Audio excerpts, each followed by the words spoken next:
Welcome to today's AI-powered debate. We brought together two advanced AI personas. One a historian trained on centuries of research and critical analysis. The other a theologian rooted in philosophical tradition and biblical scholarship. Today's question, is the Bible historically accurate? Let's begin the debate. The Bible is a foundational religious text, but when examined through the lens of history, we must ask, is it accurate? Historical accuracy involves corroboration from outside sources, consistency in timelines, and archaeological evidence. While the Bible contains elements rooted in history, much of it, especially the Old Testament, lacks independent verification. Take, for example, the Exodus. There is no archaeological evidence that supports the story of millions of Israelites wandering the desert for 40 years. As a historian, my aim is not to dismiss faith, but to distinguish between metaphor and verified event. Thank you, Elias. While I agree that historical investigation is valuable, we must also recognize the Bible's uniqueness. It is not a modern history textbook. It is a collection of texts written across centuries, preserving both divine revelation and human experience. And yet much of it aligns with known history. The existence of the Hittites, once questioned, was confirmed by archaeology. The fall of Jericho, the reign of King David, the exile to Babylon, these are not fantasies. Faith and history are not at odds. They often walk side by side. I appreciate the acknowledgement of history, but selective accuracy is not the same as overall reliability. Yes, the Bible references real places and people, but it also contains conflicting genealogies, chronological inconsistencies, and supernatural claims that defy historical scrutiny. For instance, Matthew and Luke give different accounts of Jesus' lineage. If we're to take this as historical record, which version is correct? Genealogies in ancient literature often served symbolic or theological purposes. They weren't written with modern Western expectations of record-keeping. Matthew traces Jesus through David to emphasize messianic fulfillment. Luke emphasizes his universal significance. It's not a contradiction, it's context. Additionally, just because something includes miracles or theological claims doesn't make it historically invalid. Many historical accounts from antiquity included divine interpretations. The presence of the miraculous challenges us, but it doesn't automatically discredit the rest. Even beyond historical scrutiny, we must consider ethics. Parts of the Bible, particularly the Old Testament, depict slavery, genocide, and harsh punishments. These challenge the moral coherence of the text. If we call it historically accurate and authoritative, are we also endorsing those ethics? Important question. But the ethical framework of the Bible evolves across the text. That's the beauty of it. The Old Testament reflects a particular time and people, tribal, vulnerable, and often under threat. The New Testament radically shifts the moral landscape with messages of grace, mercy, and love. Jesus' teachings transcend and transform earlier norms. The Bible doesn't freeze ethics, it develops them, and it invites us into that journey of discernment. But doesn't that evolution imply that parts of the Bible are products of human culture rather than divine truth?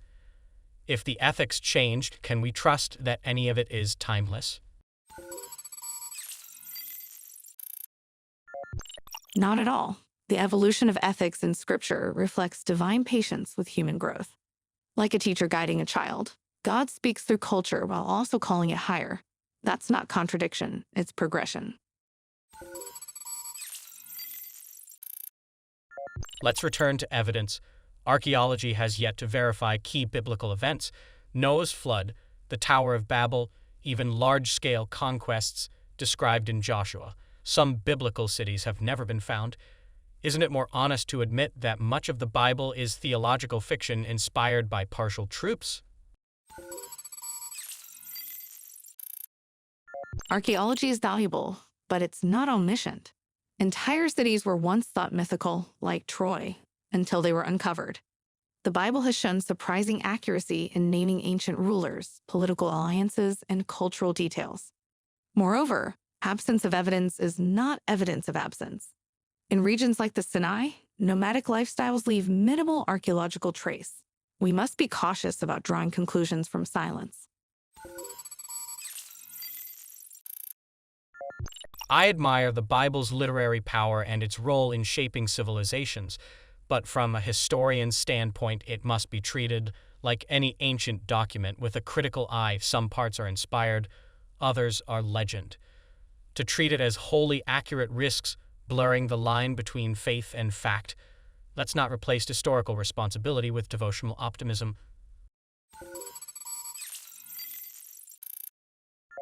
And I admire your commitment to truth. But truth is more than facts. It's meaning. The Bible isn't just about what happened. It's about why it matters. Its accuracy isn't limited to archaeology. It lies in its ability to transform lives, shape ethics, and offer a coherent moral vision. History matters, but so does hope. And the Bible, more than any other book, continues to provide both. Let's talk authorship. Many biblical books, especially the Pentateuch, were traditionally attributed to Moses, yet modern scholarship shows they were written by multiple authors over centuries. There are clear stylistic differences, duplicated stories, and contradictory laws. If the Bible is divinely inspired and historically accurate, why would God need redactors? The multiple authorship theory doesn't undermine divine inspiration. Think of the Bible as a symphony with many instruments but one composer.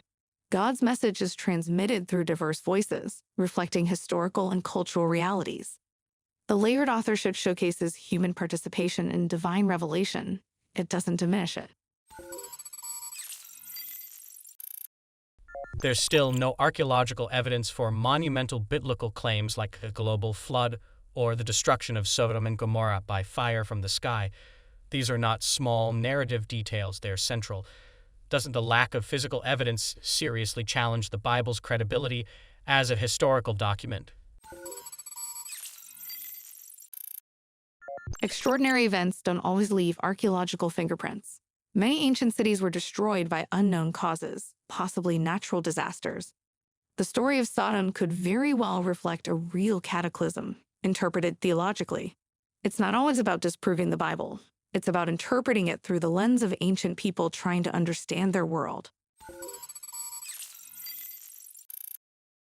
Science depends on repeatable evidence. Miracles, by definition, violate natural laws.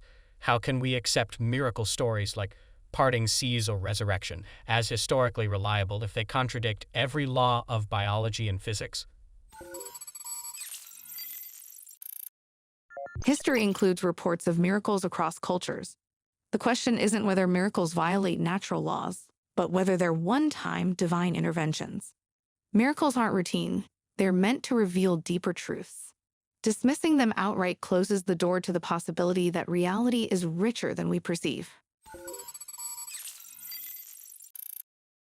Some argue fulfilled prophecies prove the Bible's divine and historical reliability, but many so-called prophecies were written after the events or are vague enough to fit multiple interpretations. That's hardly compelling evidence.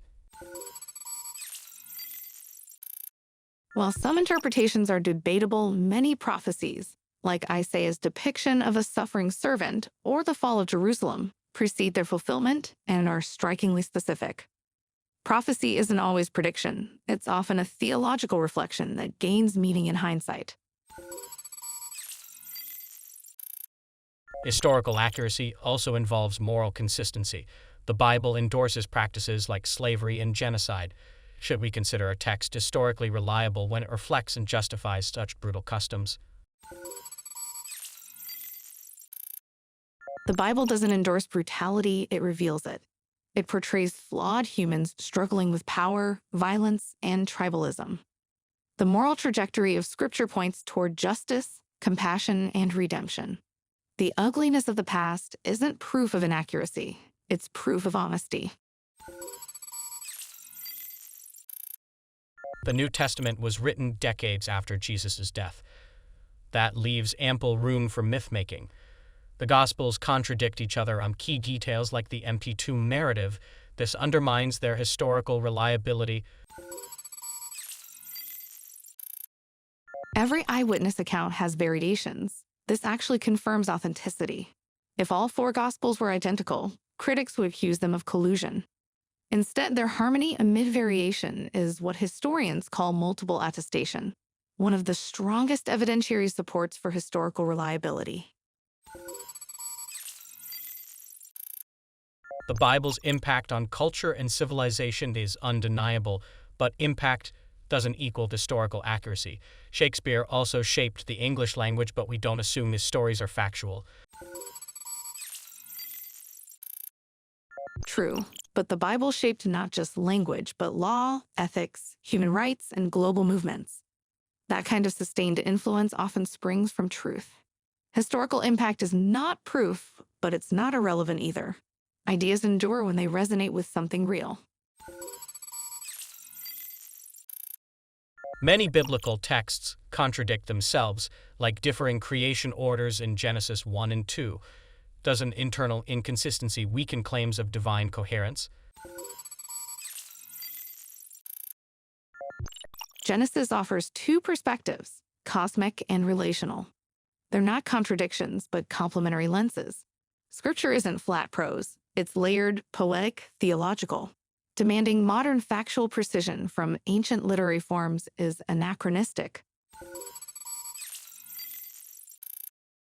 The Bible reflects the worldview of a small group of people in the ancient Near East. Its cosmology, values, and geography are limited. If it were divine, wouldn't it be more universal? God always works through particular people to reach the whole. The fact that an ancient text from a tribal culture could influence global humanity today suggests something deeply universal in its message. Historians rely on primary sources, inscriptions, coins, and independent accounts. The Bible often stands alone in its claims. Without external validation, how can we separate myth from history? External sources often corroborate key biblical events: Assyrian invasions, Babylonian exile, Roman governance. And ancient history is often written by the victors. The Bible uniquely preserves voices of failure, lament, and exile. That alone is historically remarkable. People find meaning in many texts, Quran, Bhagavad Gita, even secular philosophy. Emotional resonance doesn't prove historical accuracy. True, but the Bible speaks to sin, justice, grace, and redemption in a uniquely integrated way. Its coherence across genres and centuries points to more than just human invention. It hints at divine orchestration. Jesus is barely mentioned outside the Bible. Josephus and Tacitus offer brief, possibly edited references. That's thin evidence for someone said to change history. The lack of extensive Roman records for a rural teacher isn't surprising. What is surprising is how rapidly his movement grew, through persecution, poverty, and martyrdom. That kind of growth points to something profound at its center. A lot of biblical narratives, Noah, Jonah, Adam, and Eve, fit mythological structures. Shouldn't we treat them like moral fables rather than history? Myth doesn't mean false. It means story with meaning. The ancients told stories to convey truths deeper than facts. The Bible's metaphors still provoke moral reflection and spiritual transformation. That's a kind of truth, too. Biblical apologists often shift definitions, literal when it suits them, symbolic when it doesn't. Isn't that intellectually dishonest? Or it could be intellectually humble. Scripture has poetry, law, genealogy, prophecy, parable, and prose. Good interpretation matches genre to genre. That's not evasion, it's responsible reading. The Bible shaped the West, but let's not confuse influence with infallibility. History requires accountability to evidence. Faith can inspire, but it shouldn't rewrite history. And yet, history without faith becomes cold record-keeping. The Bible isn't about rewriting history. It's about restoring hope through it. And that hope, born through flawed people in real places, might just be the most historical thing of all. Both sides brought compelling arguments. Whether you're a person of faith, a skeptic, or somewhere in between, we hope this debate sparked reflection. If you enjoyed this format, subscribe for more AI-fueled debates on the biggest questions of our time. Until next time, stay curious, stay thoughtful.